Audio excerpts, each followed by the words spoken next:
ورحمۃ اللہ وبرکاتہ۔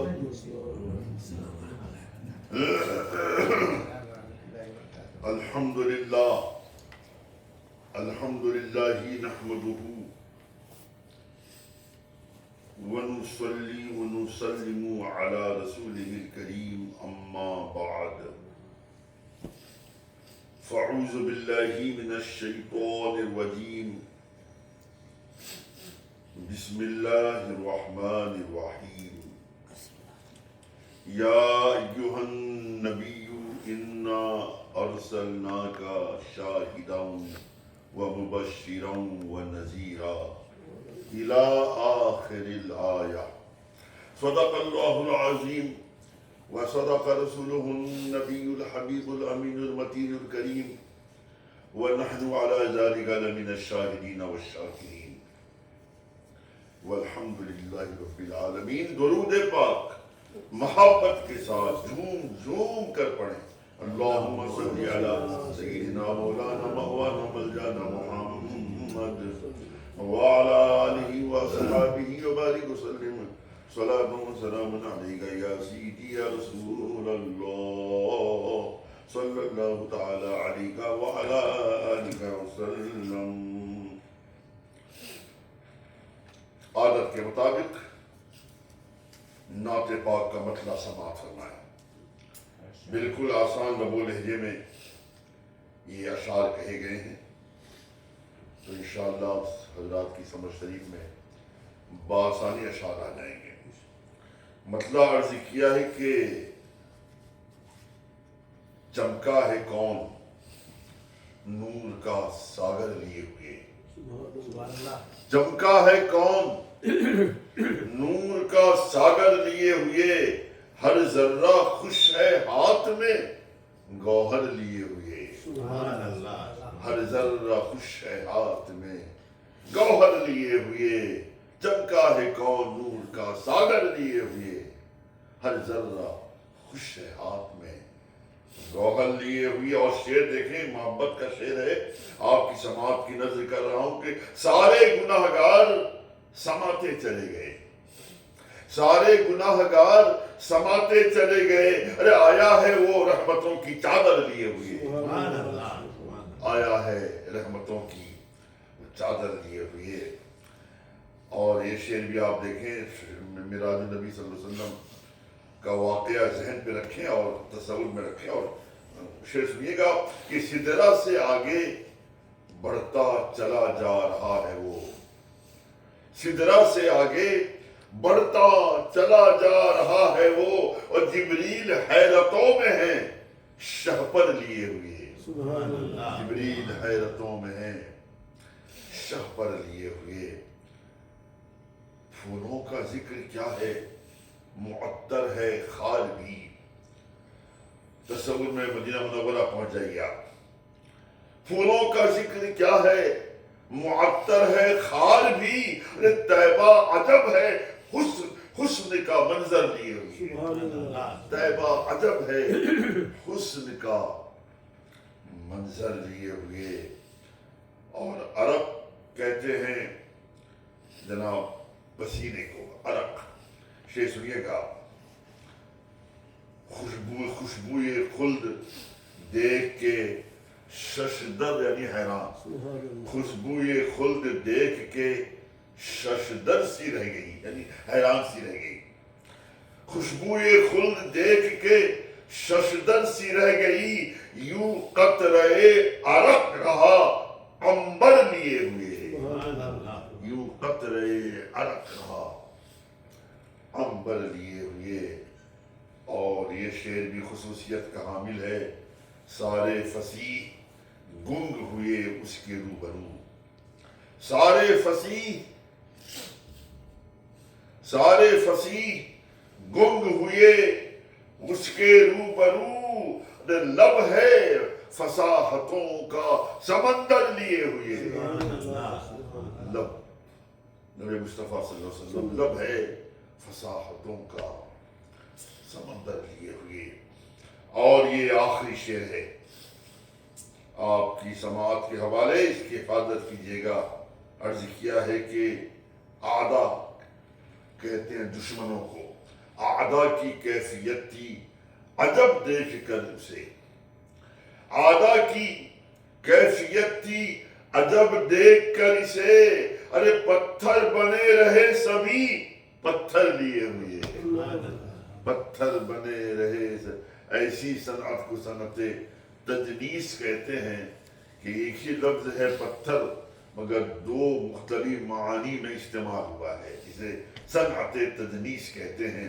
شعر سنیے گا کہ اعداء کی کیفیت تھی عجب دیکھ کر اسے، پتھر بنے رہے سبھی پتھر لیے ہوئے، اور مختہ ہے گر وہ نگاہ ڈال دے پابوس ہو سرور، سرور کہتے ہیں خوشی کو، گر وہ نگاہ ڈال دے، گر وہ نگاہ ڈال دے پابوس ہو سرور، قدسی کھڑا ہے کرب کا دفتر لیے ہوئے، قدسی کھڑا ہے کرب کا دفتر لیے ہوئے، آیا ہے کون نور کا ساگر لیے ہوئے، ہر ذرہ خوش ہے، ہر ذرہ خوش ہے ہاتھ میں گوہر لیے ہوئے۔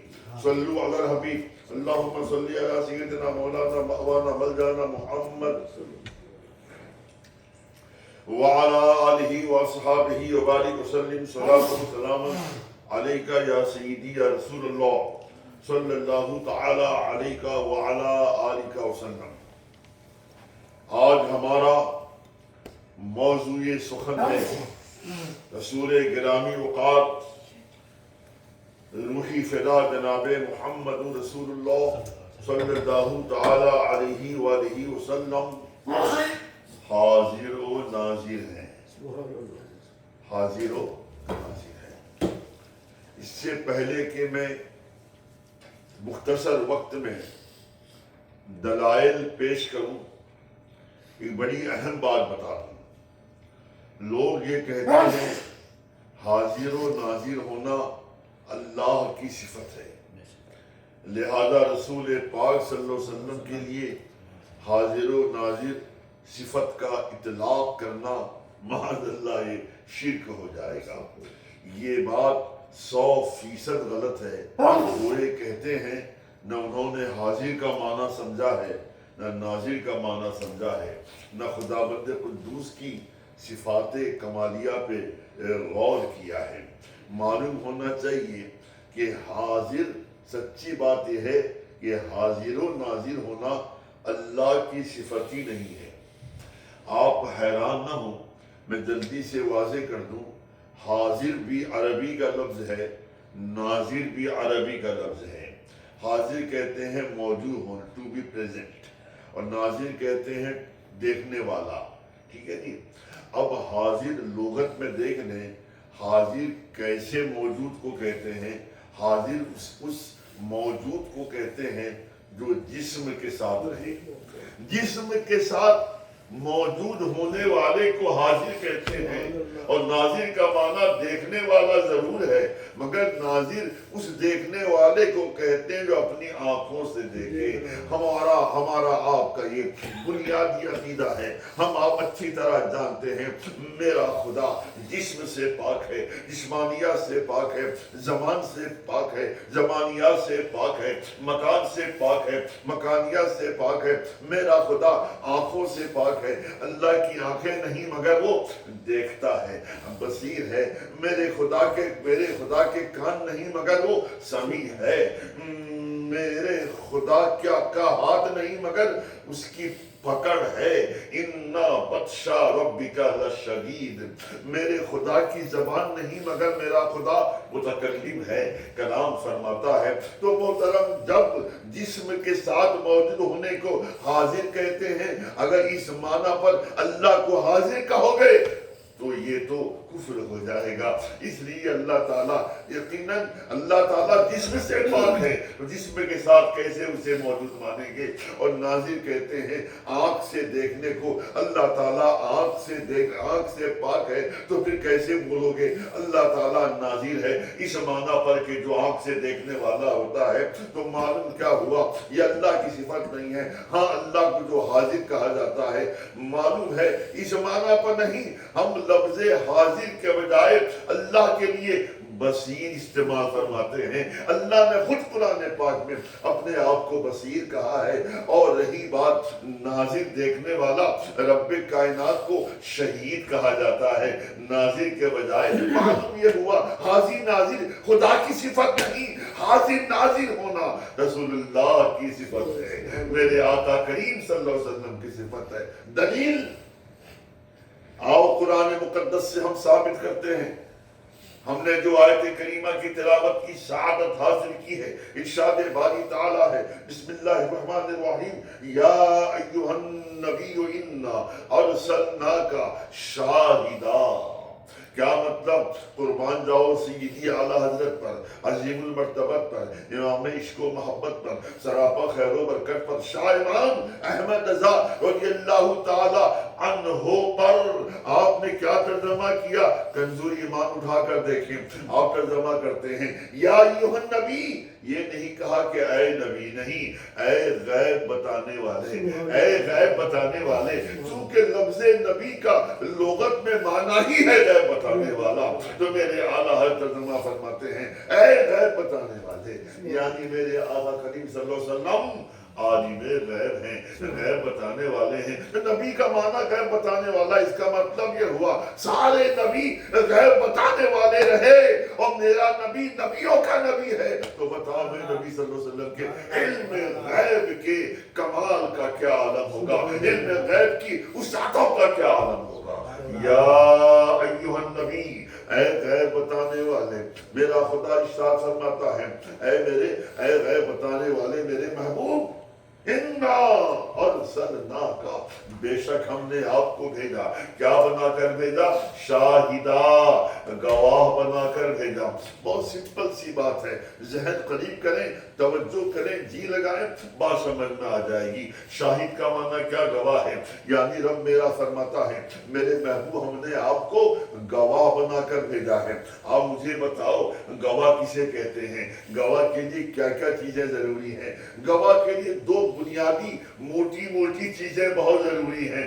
دونوں چیزیں پائی جائیں گی تو بندے کو گواہ کہا جائے گا، یا اس کی گواہی معتبر ہوگی، قابل اعتنا ہوگی، قابل سماعت ہوگی، قابل قبول ہوگی. محترم کیا مطلب؟ گواہ کے لیے ضروری ہے کہ بندہ اسپاٹ میں حاضر بھی ہو اور واردات ہو رہی ہو، موقع واردات میں حاضر بھی ہو اور واقعہ کو ملاحظہ بھی کر رہا ہو، واقعہ کو دیکھا بھی ہو، ہے نا، اسے گواہ کہا جائے گا. کوئی بندہ کورٹ پہ چلا جائے، کہیں کا بھی کورٹ ہو، امریکہ کا کورٹ ہو، ہندوستان کا کورٹ ہو، پاکستان کا کورٹ ہو، کہیں کا کورٹ ہو، کورٹ کے اندر، کچہری کے اندر، عدالت کے اندر کوئی بندہ جائے، گواہ بن کر جائے اور یہ بولے کہ جج صاحب میں موقع واردات میں تھا تو موجود تھا، حاضر تھا، لیکن میں نے واقعہ ہوتے ہوئے نہیں دیکھا ہے، واقعہ رونما ہوتے نہیں دیکھا ہے. تو مجھے بتائیے کیا ایسے بندے گواہی قبول کی جائے گی؟ جی نہیں.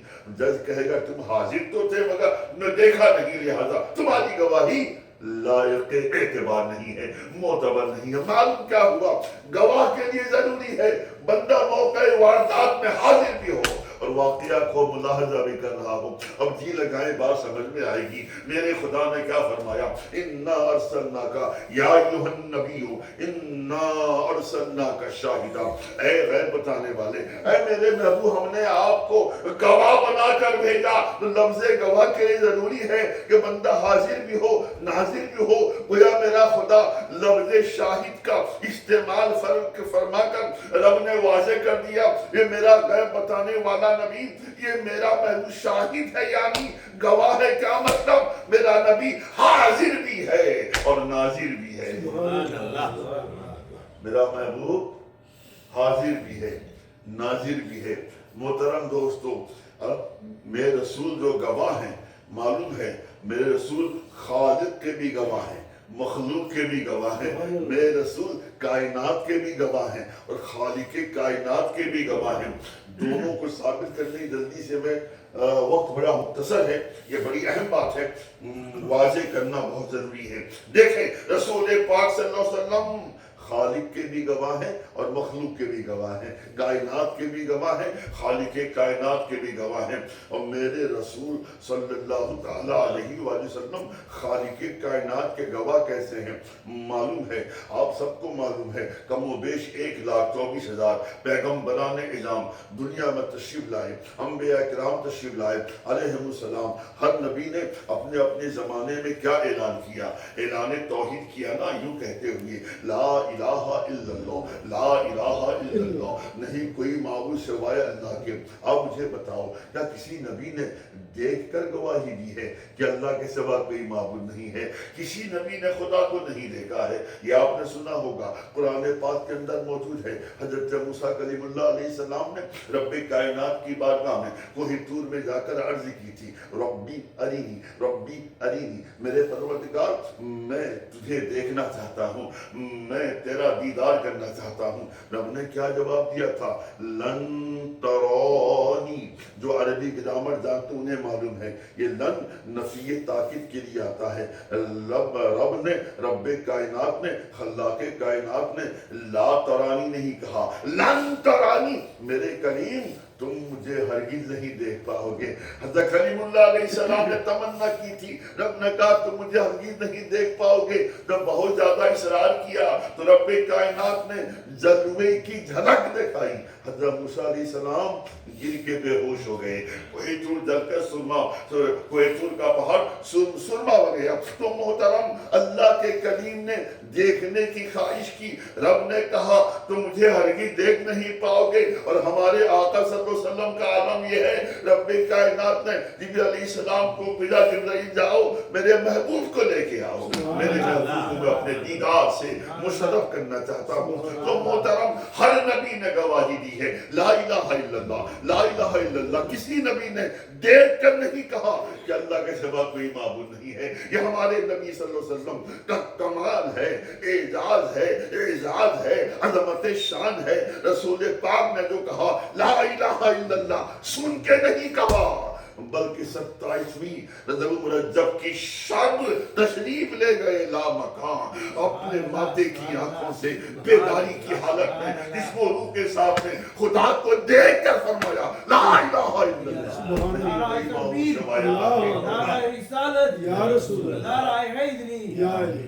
تو میرے نبی ایسے گواہ ہیں، اس کے گواہ ہیں، خالق کے وجود کے گواہ ہیں، خالق کے ذات بابرکات کے گواہ ہیں۔ دیکھ کر آپ نے کہا لا الہ الا اللہ۔ اور میرے رسول مخلوق کے کیسے گواہ ہیں؟ اسی قرآن مقدس کے اندر موجود ہے۔ میں مختصراً وہ جو باتیں بیان کی گئی ہیں آیات مقدسہ کی روشنی میں اس کا مفہوم آپ کے سامنے پیش کروں۔ وقت نہیں کہ پوری آیتیں پڑھی جائیں، بہرحال مختصراً، وقت بڑا مختصر ہے، کل قیامت کا میدان ہوگا۔ اللہ تبارک و تعالی اپنے نبیوں کی کافر امتوں سے پوچھے گا میرا مولا کہ تم نے کفر کیوں کیا، شرک کیوں کیا، تم نے میرے نبیوں پر تم ایمان کیوں نہیں لائے، میرے احکامات پہ تم نے عمل کیوں نہیں کیا، تم صاحب ایمان کیوں نہ بنے؟ تو کافر امتیں نبیوں کی کہیں گی خداوند اس میں ہمارا کیا قصور ہے؟ تیرے نبی آئے تو تھے ہمارے پاس، تو نے بھیجا تو تھا، مگر تیرے نبیوں نے ہمیں تیری بات نہیں بتائی، تیرے احکام نہیں پہنچائے، تیرے فرمودات نہیں پہنچائے، لہذا ہم کیا کرتے؟ میرا خدا نبیوں سے پوچھے گا، اے آدم، اے نوح، اے موسیٰ، اے ابراہیم، بتاؤ تمہاری کافر امتیں کہہ رہی ہیں تم نے میرا پیغام اپنے امتوں تک نہیں پہنچایا ہے، کیا یہ صحیح بول رہی ہیں تمہاری کافر امتیں؟ معلوم ہے انبیاء کرام جواب دیں خداوند قدوس ہماری امتیں جھوٹ بول رہی ہیں، غلط بیانی سے کام لے رہی ہیں۔ مولا تو نے جتنی باتیں ہمیں بتائی تھی، جتنے پیغامات دیے تھے، جتنے احکامات دیے تھے، ہم نے سارے احکامات مینو عن ان تک پہنچا دیے تھے، انہوں نے عمل نہیں کیا، مانا نہیں، تسلیم نہیں کیا۔ معلوم ہے میرا خدا کیا فرمائے گا؟ میرے نبیوں میرے پیغمبروں تمہارا دعویٰ ہے کہ تم نے میرے سارے احکام پہنچائے ہیں، یہ تمہارا دعویٰ ہے، گواہ پیش کرو، گواہ پیش کرو، شاہد پیش کرو، گواہی لے کے آؤ۔ معلوم ہے ایسے موقع پر انبیاء کرام علیہ السلام بطور گواہ کسی اور کو نہیں، رسول اللہ صلی اللہ علیہ وسلم کی امتوں کو پیش فرمائیں گے۔ تو میرا خدا رسول پاک صلی اللہ علیہ وسلم امتوں سے پوچھے گا، اے میرے حبیب کی امتوں، کیا انبیاء کرام صحیح بول رہے ہیں؟ کیا انہوں نے میرے سارے احکامات اپنی امت تک پہنچائے تھے؟ رسول پاک صلی اللہ علیہ وسلم امت فرمائے گی، ہاں ہاں خدا بندہ، تیرے انبیاء بالکل صحیح فرما رہے ہیں، تیرے سارے پیغامات و احکامات کو مینوان اپنی امت تک پہنچائے تھے۔ معلوم ہے جو ہی امت رسول گواہی دے گی، دیگر نبیوں کی کافر امتیں بول پڑے گی، خدا بندہ ان کی گواہی قابل قبول نہیں ہے، اس لیے گواہ ہونے کے ضروری ہے۔ موقع واردات میں بندہ حاضر بھی ہو اور واقعہ کو ملاحظہ بھی کر رہا ہو۔ رسول پاک کی امتیں ہمارے زمانے میں تھی ہی نہیں، یہ تو آخری امت ہے، لہذا ان کی گواہی قابل قبول نہیں ہے۔ ایسے موقع پر معلوم ہے رسول پاک کی امتیں کیا جواب دیں گی؟ خدا بندہ بالکل صحیح ہے، ہم ان کے زمانے میں بالکل نہیں تھے، لیکن ہمارے رسول نے فرمایا تھا کہ تیرے نبیوں نے تیرے احکامات کو پہنچائے تھے۔ تو محترم میرا خدا اس بات کو سننے کے بعد میں ڈگری انبیاء کرام کو عطا کر دے گا۔ تو معلوم کیا ہوا؟ رسول پاک کی امتیں سارے انبیاء کے لیے گواہ ہیں، اور دنیا خوب جانتی ہے جو مدعی ہوتا ہے، مدعی کو سب سے پیارا اس کا گواہ ہوتا ہے۔ گواہی تو ہے جو مدعی کو کامیابی سے ہمکنار کرتا ہے، گواہی تو ہے جو مدعی کو سرفرازی عطا کرتا ہے، گواہی تو ہے جو مدعی کی لاج بچاتا ہے۔ تو محترم معلوم کیا ہوا؟ سرکار ابترا صلی اللہ علیہ وسلم کی امتیں اتنی خوش نصیب ہیں کہ سارے انبیاء کو محبوب بھی ہیں، اور میرے سرکار تک فرمائیں گے کہ جو امتیں کہیں گی میں رسول پاک نے ہمیں بتایا تھا، تو نبیوں کافر امتیں خاموش ہو جائیں گی، یہ نہیں بولیں گی یہ تو رسول پاک تو تھے ہی نہیں، کافر امتیں بھی جانتی تھی رسول اللہ صلی اللہ علیہ وسلم کی وہ ذات بابرکات ہے۔ یہ خالق کے بھی گواہ ہیں، مخلوق کے بھی گواہ ہیں، کائنات کے بھی گواہ ہیں، اور خالق کائنات کے بھی گواہ ہیں۔ کیا مطلب؟ نبی تشریف نہیں لائے تھے مگر کائنات کے سارے واقعات کو ملاحظہ کر رہے تھے۔ یقین نہیں آتا ہے؟ دلیل سنو، اسی قرآن مقدس کے اندر میں سورہ فیل اکثر آپ تلاوت کرتے رہتے ہیں نمازوں میں۔ بسم اللہ الرحمن الرحیم، الم تری کیف فعل ربک باصحاب الفیل۔ کیا مطلب اس کا؟ الم تری، کیا تم نے نہیں دیکھا تمہارے رب نے ہاتھی والوں کے ساتھ کیا سلوک کیا؟ الم تری، کیا نہیں دیکھا؟ عربی گرامر کے لحاظ سے اسے استفہام انکاری کہتے ہیں۔ کیا مطلب الم تری، کیا نہیں دیکھا؟ ہاں ضرور دیکھا ہے۔ اللہ کس سے فرما رہا ہے؟ اپنے محبوب سے فرما رہا ہے، ہمارے نبی سے فرما رہا ہے، میرے مصطفیٰ کہ تم نے نہیں دیکھا تمہارے رب نے ہاتھی والوں کے ساتھ کیا کیا ہے؟ تاریخ کا مطالعہ کرو، معلوم ہوگا ہاتھی والا واقعہ کب ہوا تھا، ابرہا والا واقعہ کب ہوا تھا۔ میرے آقا صلی اللہ علیہ وسلم ہاتھی والے واقعے کے 55 دن کے بعد دنیا میں تشریف لائے تھے، ولادت باسعادت ہوئی تھی۔ کیا مطلب؟ جو ہاتھی والا واقعہ ہوا تھا اس وقت میرے نبی پاک صلی اللہ علیہ وسلم دنیا میں تشریف نہیں لائے تھے، مگر میرا خدا کیا فرما رہا ہے؟ میرے محبوب کیا تم نے نہیں دیکھا تمہارے رب نے ہاتھی والوں کے ساتھ کیا کیا؟ غنی خدا فرما رہا ہے میرے مصطفیٰ آپ نے دیکھا، آپ نے ملاحظہ کیا، آپ نے مشاہدہ کیا۔ ایک جملہ مجھے بولنے دو، ابھی نبی دنیا میں تشریف نہیں لائے ہیں مگر میرا خدا فرما رہا میرے مصطفیٰ تم نے دیکھا ہے، تم نے ملاحظہ کیا ہے۔ ایسے ہی محترم قوم سمود کے بارے میں، قوم عاد کے بارے میں کئی ساری آیتیں ہیں جس میں میرا خدا فرماتا مصطفیٰ یاد کرو نہیں دیکھا اللہ نے قوم سمود کے ساتھ کیا کیا، قوم عاد کے ساتھ کیا کیا، وغیرہ وغیرہ 2500 آیات موجود ہیں۔ تو محترم میرا خدا خود فرماتا ہے میرے مصطفیٰ دنیا میں آنے سے پہلے تم کائنات میں جو واقعات ہو رہے تھے تم ملاحظہ کر رہے تھے۔ ایک جملہ مجھے بولنے دو، جو نبی دنیا میں آنے سے پہلے کائنات کے واقعات کا ملاحظہ کر رہا ہو تو ہمارا ایمان ہے وہی نبی گنبد خضرا کے سائے میں آرام کرتے ہوئے ہم غلاموں کو دیکھ بھی رہا ہے، ہم غلاموں کے فریادوں کو پورا بھی کر رہا ہے۔ وما علیہ الا البلاغ المبین. انشاءاللہ اعلان بعد میں کرتا ہوں.